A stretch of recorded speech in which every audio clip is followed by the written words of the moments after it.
AFLP, it is also called as AFLP PCR or simply AFLP, because this technique it can be used in combination with PCR.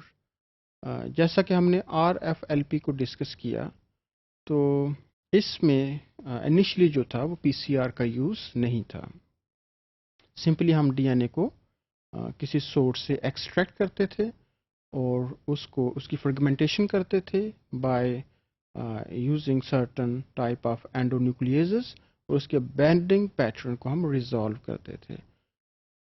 लेकिन some time क्या होता है कि जो हमारे पास crime scene से जो सैंपल आता है, वो उसका जो टिश्यू है या ब्लड है, उसकी कंसंट्रेशन बड़ी कम होती है, तो उसको ज़्यादा टारगेट करने के लिए, एम्पलीफाई करने के लिए, we have to use the PCR technique.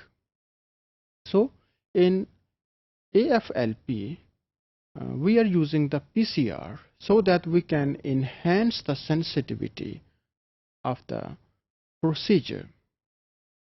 And this technique was developed in early 1990s, and it also finds its application in the field of genetic engineering or genetics and molecular biology. Now here, what is the main difference when we compare it with RFLP, or restriction fragment length polymorphism? So it is also used in the same manner to study the variation within the DNA sequence, that is polymorphism in the DNA. But here, like the RFLP, the DNA, it is fragmented or digested by using restriction endonucleases, and after that the digested fragment that have sticky ends, they are joined with adapter molecules, and adapter, they are having the known sequence. Now if you remember that previously we study the difference between adapters and the linker molecules, कि like adapter है तो उसके sticky end होंगे, एक end blunt होगा, and in case of linkers, both ends they are blunt, but they have the ability to ligate it within the DNA fragments.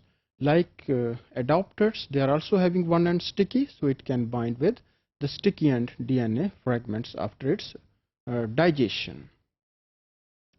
अब इसका advantage ये है कि अडेप्टर का सीक्वेंस नोन है, तो हम क्या करते हैं कि नोन प्राइमर सेट यूज करते हैं for its amplification.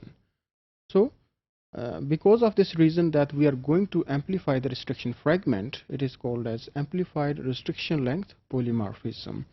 And after amplification, now we are going to separate the different fragments on the gel. Now this technique, it is having more value as compared to first two techniques, because in first two techniques the sequence of the DNA was not known. So that's why in case of rapid we are going for a random amplification, and in case of RFLP we are not going to use the PCR initially, rather the banding pattern, it is resolved on the gel after restriction. But here in AFLP we are increasing the sensitivity of the reaction by using the PCR.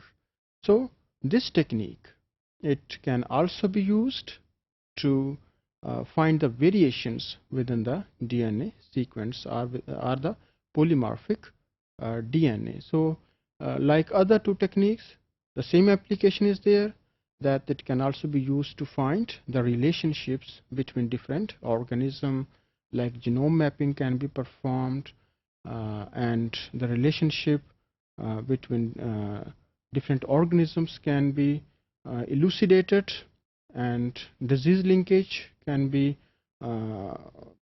elucidated by using this technique. So when we compare it, rapid or RFLP, the sensitivity, it is relatively high.